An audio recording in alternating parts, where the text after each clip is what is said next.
Yo, what's up, everyone? We're having a real busy week, so we're going to try something different. That way we can film a video while we're eating.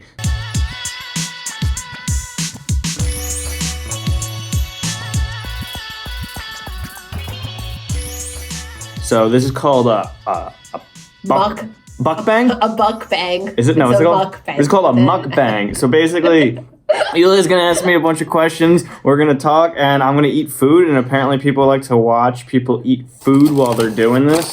So 10 out of 10 recommend watching Mike eat. Yeah, I mean, true delight. This could be awful. Let us know. Do you like this? Is this cool? What's up? Anyway, so I got some super healthy food here. We stopped at Burger King.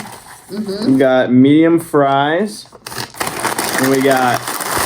Why did you go for medium? I'm just curious. I don't know. I wanted fries. Just trying to get behind the thought process. Okay. Just default to medium. So we got medium fries, and we got 2 for $6. 2 Impossible Whoppers, no mayo. Got the vegan mayo to put on it, so my fully vegan fast food meal here. Yeah, so what's up? What do you want to talk about? Okay, so we're actually doing this like documentary style and mukbang style. Yeah, this is a killer combination. Because I didn't feel like fucking putting eyelashes. That's fine. I didn't feel like putting eyelashes on. It's a snow day here, and we just turned our ads back on yesterday, so we're super busy with just like a lot of stuff going on. Have you guys gotten your ads back on yet? Let us know. Yeah, we fortunately had a lot of our items shipped from China to the U.S. So we have like a bulk order. So it's too many onions. That's a straight Way onion. too many onions. By the way, Mike is the son of a deli man, so highly recommend watching his mayo spreading technique. Oh, they must see it all. So yeah, so we had our items bulk shipped to U.S. warehouse, so we're fulfilling from there right now. It's going to cost us a little bit more money, but I'd rather we can charge a little bit more. Yeah, too, I'd rather start working again. You know, I don't need ketchup. I'm going to pour a little ketchup over here, so have it with the fries. So, do you guys think it's weird that Mike's on screen and I'm behind camera? Comment down below. Let us know. I kind of like this. I feel like a professional. I've always wanted to be a producer. Seriously, I just feel like I'm eating lunch and we're just talking. This is just what my regular life is. We just talk while I eat. Huh. Mostly it's me talking and you listening. It's true. A little different today. Okay, so what are your thoughts on why you became a drop shipper? As a PhD in mechanical engineering, why would you leave all that behind? Well, start selling stuff online. Because I went to grad school, got the PhD because I thought I'd get a more creative job. I had an engineering degree, undergrad, and a lot of the jobs just seemed like doing what someone tells you to do. So I figured if I get a PhD, I'd get a job where I could be really creative because I like being creative and controlling the things that I'm doing and the things I'm working on. But then I realized that I don't really like researching, and all the jobs that are out there for that require you still to do a lot of work for someone else. And then I realized that the only way you're ever truly going to be able to do all the work for yourself is if it's your own business. So I started dropshipping on the side then, just to kind of, get some control and some freedom, see how it went. And it just took off, and God willing, we've been pretty successful with it. So it's been really awesome, and I love it. It's the best thing I ever did. I love having control over things, even though dropshipping is, you have to actually trust a lot of other people, your suppliers.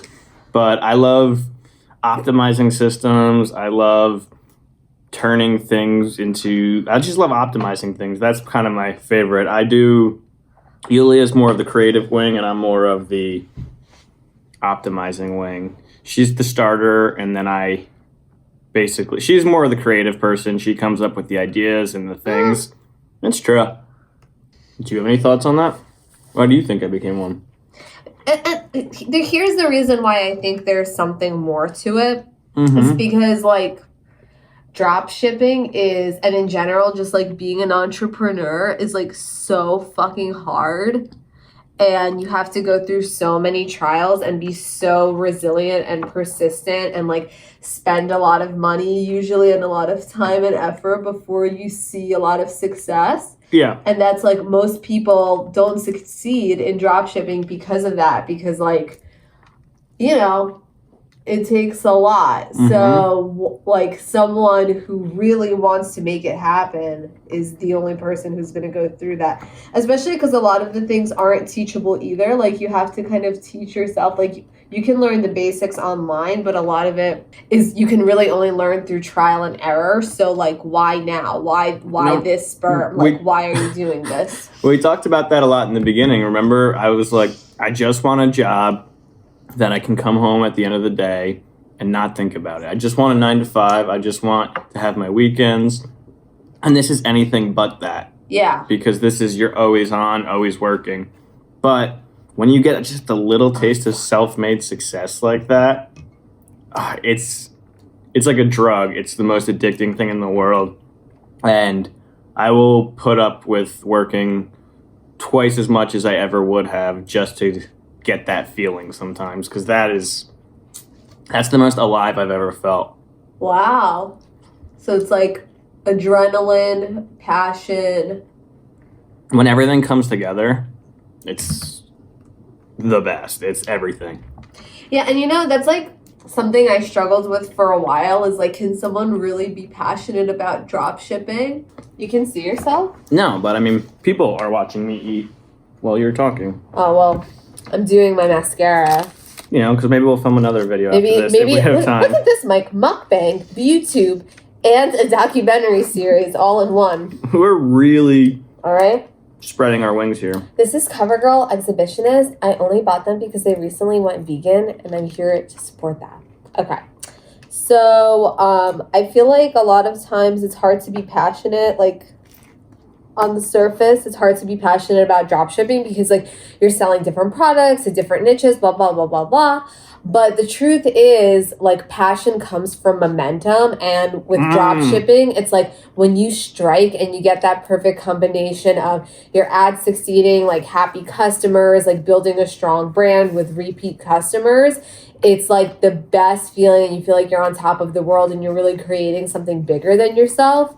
And that builds passion. So, and I know I've been guilty of saying like passion comes first and then momentum. But honestly, especially with Ecom, I feel it's like the passion evolves with momentum. Yeah, right? Because on the surface, there was nothing about this that would have attracted me. Like, okay, cool. I sell things to people on the internet. But like how am I going to be fulfilled from doing that?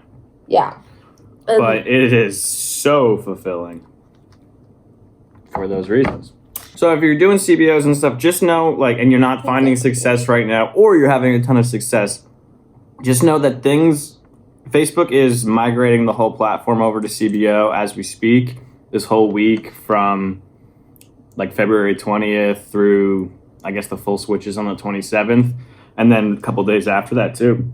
There's going to be a lot of fluctuation. A lot of ad set budgets are now going to be CBOs. A lot of things are going to flood the market, so to speak. There's going to be a lot of changes to the Facebook algorithm. So basically, sorry, this is good food.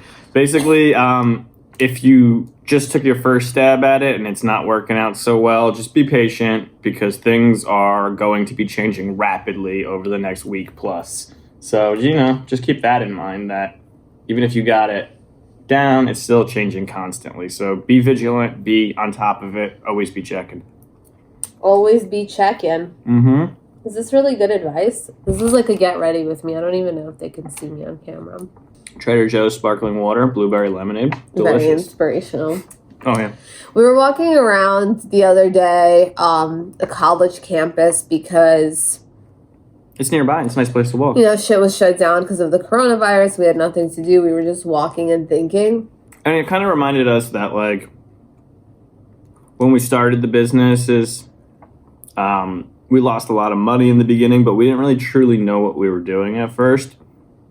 And it was nice to kind of look at that as an investment in our education because we got a crash course in business and we paid for it with our ad spend and making stupid mistakes and stuff. But we really learned from there. That is such a good point because, we were talking about how, like, people graduate college with so much debt and stuff. And then, because sometimes, like, I will feel bad about, like, because I chose to become an entrepreneur and not really use my college degree, I did acquire some business debt, especially with, like, e-commerce and our previous, like, subscription box business. If I look at it as basically, like, me getting an MBA, everything self-taught, like all the lessons I learned I would have never learned in school, I really feel like it's actually way cheaper than college could have ever been.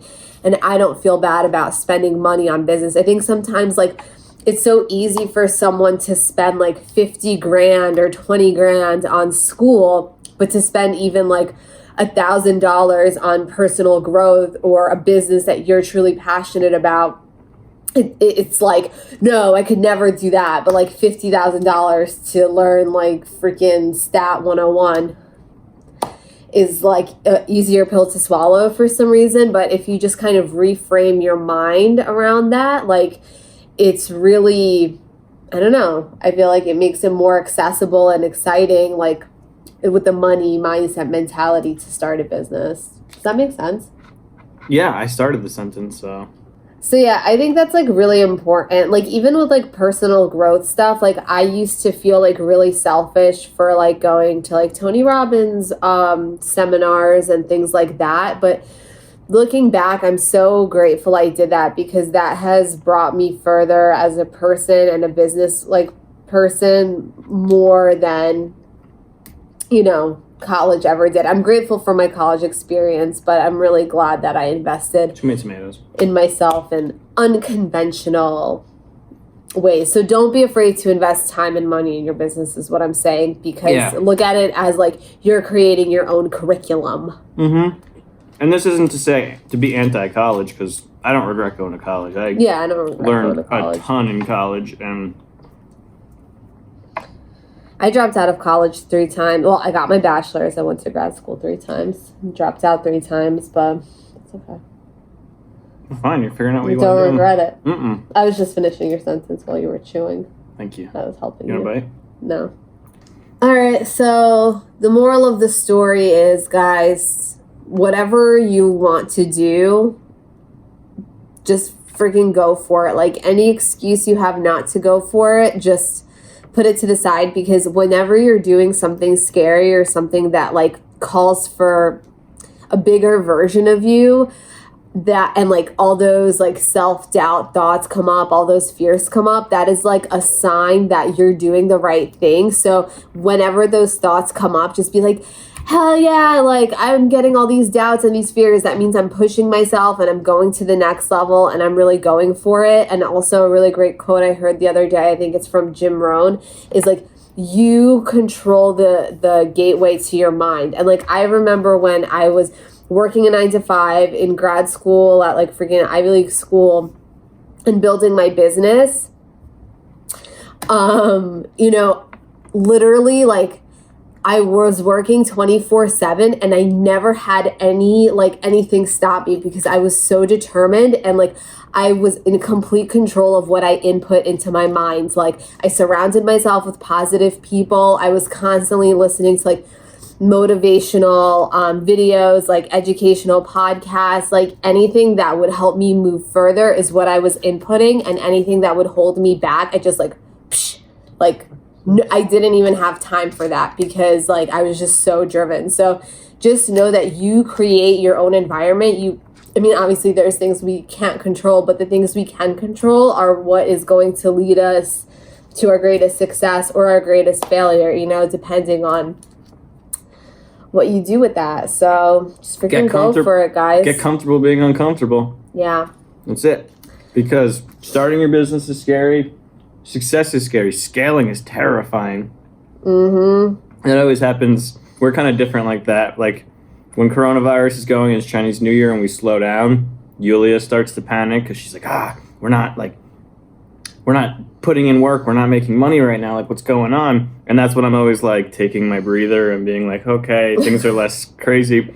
And then we turn ads back on. They're successful. We start scaling. We get to numbers we've never been at before.